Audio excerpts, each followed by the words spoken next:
told it's dangerous. I was told, Al-Shabaab have the areas, you know what I mean? But then I thought fear is the best way to control people, With fear in our minds, the youth and the people that studied abroad, that ran away from bullets, they won't come back. They won't invest their time back in our country. And if we don't help each other, our country's going to be, bits and pieces. Everybody's going to grab a piece. So it's up to us to do something about it. And this little bit of fear is consuming our mind and it's keeping us away.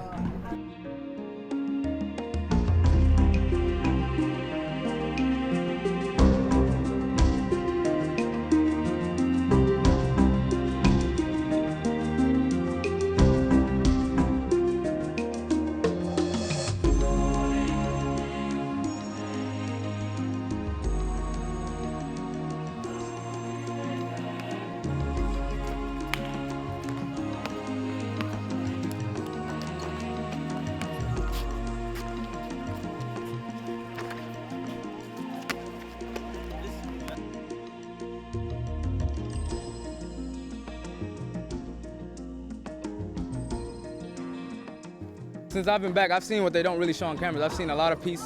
I've seen, people working. I've seen a lot of people that don't have jobs making something out of nothing. Selling fruits, selling animals, meat, fresh meat. You know what I mean? I've seen the beach. I've never seen a beach before in my life. So I've seen a lot of things. The weather is beautiful.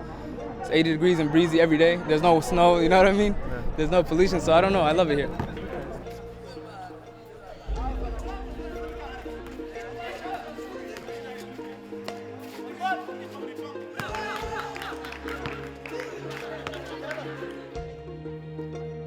Sports has always, throughout time, helped the country get out of a certain setting, For example, South Africa, when there was apartheid and whatnot, rugby is what really, got them out of that and what really united the whole country. So I think sports is very important to a country, and I think it really brings the people together to have something they all like, instead of, different clans hating different clans for, you know what I mean? They can all support one color and one flag and one sports team.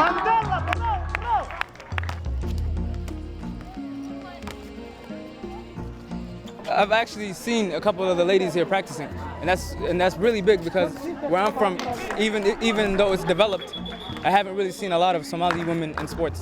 You know what I mean? So it's really like a culture shock for me coming from such a developed area to really see ladies fully covered playing a sport and really they're baking in the sun here and they're still coming out.